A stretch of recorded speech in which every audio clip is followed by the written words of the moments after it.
കോഴിക്കോട് മുക്കത്ത് നിന്നും വൻ ലഹരിവേട്ട എന്ന വിവരം വരുന്നു. കൊക്കൈനുമായി യുവാവ് പിടിയിലായി. എടവണ്ണ സ്വദേശി അൻസാഫാണ് പോലീസിന്റെ പിടിയിലായത്. 20 ഗ്രാം കൊക്കൈനും പിടികൂടിയിട്ടുണ്ട്. ശരത് SS ഉണ്ട് കൂടുതൽ വിവരങ്ങളുമായി. ശരത്ത്, എപ്പോഴാണ് ഈ സംഘത്തെ പിടികൂടിയത്? ഇയാൾക്കും ഈ പറയുന്ന മുഹമ്മദ് ഹുസൈൻ പോലെയുള്ള സംഘങ്ങളുമായി എന്തെങ്കിലും ബന്ധമുണ്ടോ? എടവണ്ണ സ്വദേശി ഒരു അൻസാഫിനെയാണ് പിടികൂടിയതെന്നറിഞ്ഞു. എന്താണ് ലഹരി പിടികൂടിയത്? നേരത്തെ ലഭിച്ച വിവരത്തിന്റെ അടിസ്ഥാനത്തിലായിരുന്നു റെയ്ഡ്.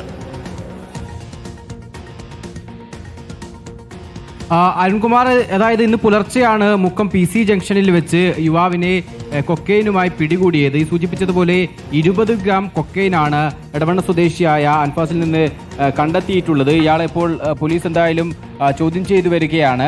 പോലീസും ഒപ്പം ഡാൻസ് ഓഫ് സംഘവും ഒരുമിച്ചാണ് സംയുക്തമായി നടത്തിയ പരിശോധനയിലാണ് യുവാവ് പിടിയിലായത്. നേരത്തെ തന്നെ രഹസ്യ വിവരമുണ്ടായിരുന്നു ഇത്തരത്തിൽ കൊക്കൈനുമായി യുവാവ് വരുന്നു എന്നുള്ളത്. അതിന്റെ അടിസ്ഥാനത്തിൽ പോലീസ് വലവിരിക്കുകയും പിന്നീട് ഇയാൾ പിടിയിലാവുകയുമാണ് ഉണ്ടായത്. ലക്ഷങ്ങൾ വില വരുന്നു എന്നുള്ളതാണ് മനസ്സിലാക്കുന്നത്. അങ്ങനെ ഇത് വിൽപ്പനയ്ക്കും ഒപ്പം ഉപയോഗത്തിനുമായി എത്തിച്ചതാണ് എന്നുള്ളതാണ് പോലീസിന്റെ കണക്കുകൂട്ടൽ.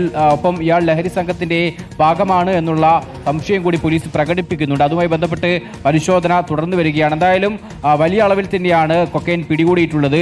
20 ഗ്രാമാണ് ഇത്തരത്തിൽ. അത് വലിയ അളവിൽ ലക്ഷക്കണക്കിന് വില വരുന്നു എന്നുള്ളതാണ് പോലീസും സൂചിപ്പിച്ചിട്ടുള്ളത്. എന്തായാലും ഇയാളുടെ അറസ്റ്റ് അടക്കമുള്ള നടപടികൾ അല്പസമയത്തിനകം പൂർത്തീകരിക്കും. പിന്നീട് കോടതിയിൽ ഹാജരാക്കും. Arunkumar, thank you. 20 ഗ്രാം കൊക്കൈനാണ് പിടികൂടിയത്.